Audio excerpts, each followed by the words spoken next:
గత 10 ఏళ్లలో ఎన్నడూ లేని విధంగా దావోస్ పర్యటనలో తెలంగాణ రాష్ట్రాన్ని రిప్రజెంట్ చేసి 1,78,950 కోట్ల ఇన్వెస్ట్మెంట్ ని తెలంగాణ రాష్ట్రానికి తీసుకొని వచ్చి రైజింగ్ తెలంగాణకి ఒక డైరెక్షన్ గా ఒక గేమ్ చేంజర్ లెక్క వ్యవహరించి ముందున్న తెలంగాణ రాష్ట్ర గౌరవ ముఖ్యమంత్రి రేవంత్ రెడ్డి గారికి, అదే విధంగా ఐటీ శాఖ మంత్రివర్యులు శ్రీధర్ బాబు గారికి, రైజింగ్ తెలంగాణ యావత్ బృందానికి, తెలంగాణ రాష్ట్ర ప్రజలందరి పక్షాన, విద్యార్థుల పక్షాన, ముఖ్యంగా తెలంగాణలో ఉన్న యువత పక్షాన ప్రత్యేకంగా మీకు కృతజ్ఞతలు తెలియజేస్తున్నా.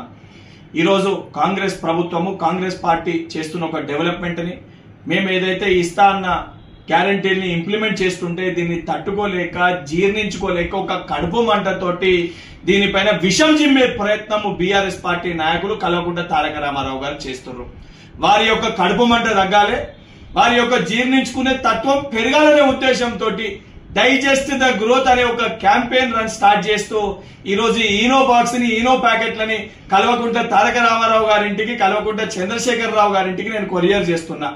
అదే విధంగా వారి కడుపు మంట, అదే విధంగా మనం చేస్తున్న డెవలప్మెంట్ ని వారు తట్టుకోలేక, జీర్ణించుకోలేక వారు చేస్తున్న దాన్ని జీర్ణించుకోవాలంటే తెలంగాణ రాష్ట్ర వ్యాప్తంగా ఉన్న కాంగ్రెస్ పార్టీ శ్రేణులందరితో కూడా నేను విజ్ఞప్తి చేస్తున్నా.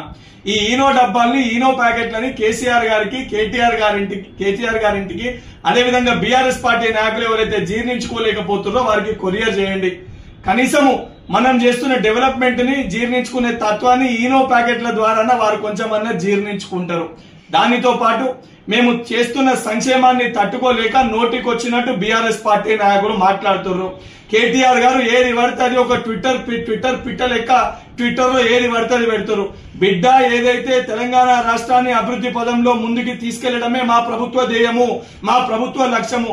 దాన్ని అడ్డుకునే ప్రయత్నం చేసినా, మా కాళ్ళల్లో కట్టెలు పెట్టే ప్రయత్నం చేసినా గుడ్డలు కూడా తీసి కొట్టే పరిస్థితి ఉంటుందని చెప్పని కల్వకుంట్ల తారక రామారావు గారిని, బీఆర్ఎస్ పార్టీ నాయకులని హెచ్చరిస్తున్నా.